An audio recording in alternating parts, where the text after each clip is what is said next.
Welcome to the Sound and Marketing Podcast. This season's title is Sonic Branding, Case Studies, Context, and Clarity. I'm your host, Gina Isham, owner and founder of Dreamr Productions and Sound and Marketing Learning. I create, consult, and educate individuals and brands on the power of sound in marketing.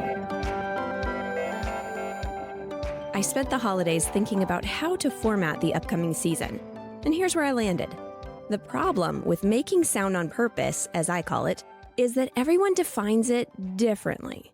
How can we put sonic branding and sound strategy into context? Well, a unified definition would definitely help. Now, as most of you know, I'm not new to this subject. Through exhaustive research, multiple consultations with authorities on the subject, and a definition of my own, I have landed on a pretty concise definition. So here goes. Sonic branding is the strategic and consistent use of distinct and often custom sounds that evoke emotion, enhance recognition, reflect brand attributes, reinforce brand values, and shape the overall brand identity. With this definition in mind, we can now bring context to the subject. Gina, how do you plan on presenting context? So glad you asked. I present to you Season 8, Sonic Branding, Case Studies, Context, and Clarity. Here's a teaser. From the annoying of store chip readers to the perfectly chosen music in that commercial you'll never forget. A brand's sound strategy dictates dollars spent and customers kept. In Season 8, each episode of the Sound and Marketing Podcast starts with a what-if brand case study, focusing on one of the many audio touchpoints available to brands. It concludes with a real-life, or fake if necessary, corresponding case study to bring even more light and context to the narrative. We'll explore how sound shapes customer behavior, attracts new audiences, builds loyalty, and strengthens a brand's identity for generations in every stage of the sales funnel.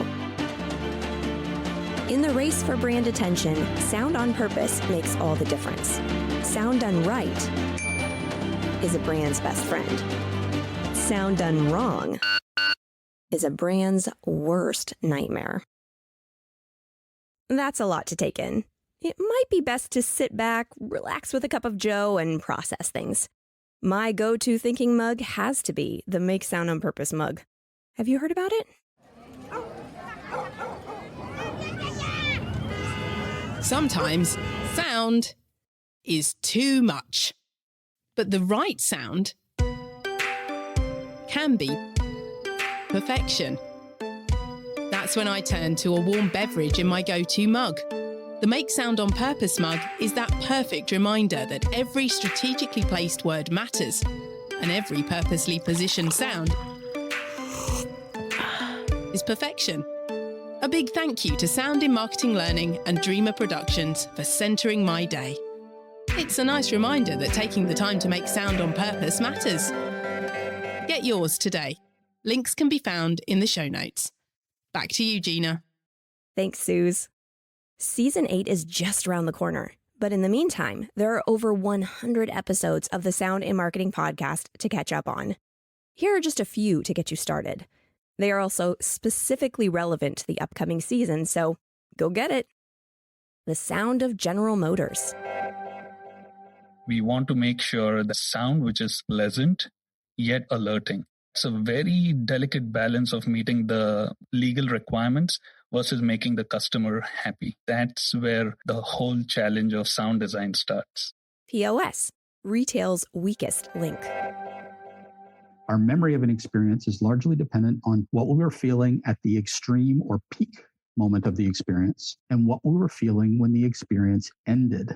Our memories consist of a series of highlights rather than a full and unimpeachable record of facts and events. The end point of the shopping process is pretty clearly payment. Bearing in mind that this part of the process is an emotionally distressing one for the vast majority of consumers, it becomes pretty clear that we haven't applied the lessons of the peak end rule to the shopping process. What is sonic branding? It's without a doubt an exciting time to be learning about how to use sound to attract attention, to alter consumer behavior, to get someone to ask to buy. These are things that we can do just using our voices, our music, and our sound design expertise.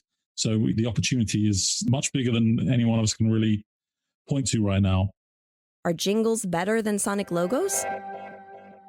While a jingle is a catchy little ditty, a sonic logo could be anything from that to a light buzzing sound coming from an electronic device. So, could a sonic logo be a jingle? Of course. But it's not limited to just that. Times have changed. Where once a song was really your only relevant way to get your point across sonically, now we have all the digital things, where a buzz or a beep could tell just as relevant of a story as a tune. Or maybe an even better one.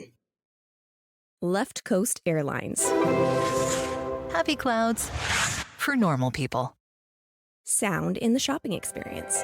When you spend wisely, when you spend meaningfully, there's a real payoff to that. And it helps you feel good and feel confident. And, the role of music in that equation, it's really cool. And it wasn't for us just about, hey, let's make this crazy song with CCM Sun. Although I'll say as a marketer, it's been by far the most unique project I've worked on. And the Home Depot Orange Song. I'll link to all of these in the show notes. Don't forget to subscribe, share, and rate. More people should know about this stuff. I know you know that now. Let's make this world of sound more intriguing, more unique, and more on brand.